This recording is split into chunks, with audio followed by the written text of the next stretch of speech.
You cannot be too good on your knife maintenance. Whether you're out there every day just checking your hold downs and adjusting it, or replacing a sickle once in a while when they get chipped or they get cracked, like I said, it's something that's just going to improve your overall harvest.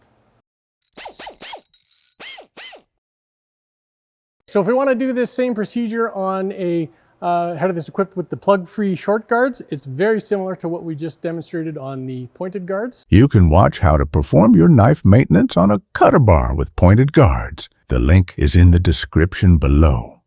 Okay, so we've assembled our arsenal of tools here. So we've got the big impact with the 18 mil, because I know you're going to use an impact. We got the baby impact with the 10 mil. We get lucky to scrounge one.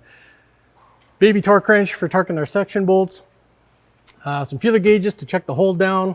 We've got a new section and a new guard, this is new to us, and a little bit bigger torque wrench for torquing down the guard bolts. Again, these are perfectly fine guards, so we'll just show you the remove and install procedure. So again, with your preferred tool,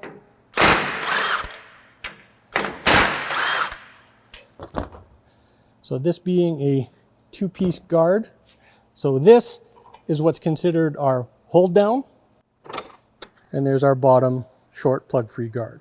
If we wanted to replace this section, it's the exact same procedure as it was on the pointed guard. So we just remove the 10 mil nuts, take out the old section, throw it away, put a new one in place.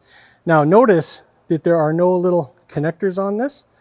This header is a double knife configuration, which means it drives from both ends, two short knives driving in and out. There are still a bunch of connectors, but they don't extend as far. So again, make sure if you're stripping down the whole knife, make sure you put them all back on again. If it's a single knife, you're going to have almost 10 feet of these little connectors, where here we've got about 5 feet because it's a shorter knife. So again, when you take these off, inspect your poly. If it's worn out, replace it at the same time. Get yourself a new guard. So once again, this one's got a backer on it. It's perfect shape. Out of the box, ready to go. So the bolts are carriage bolts, so you don't have to hold them with a wrench or anything. So we go line her up, take our, remember this is considered a hold down, put that in place.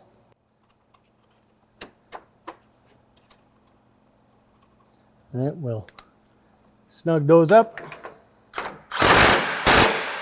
There's about 5 duggy duggas. Maybe 6. Oh, just about bang on that one.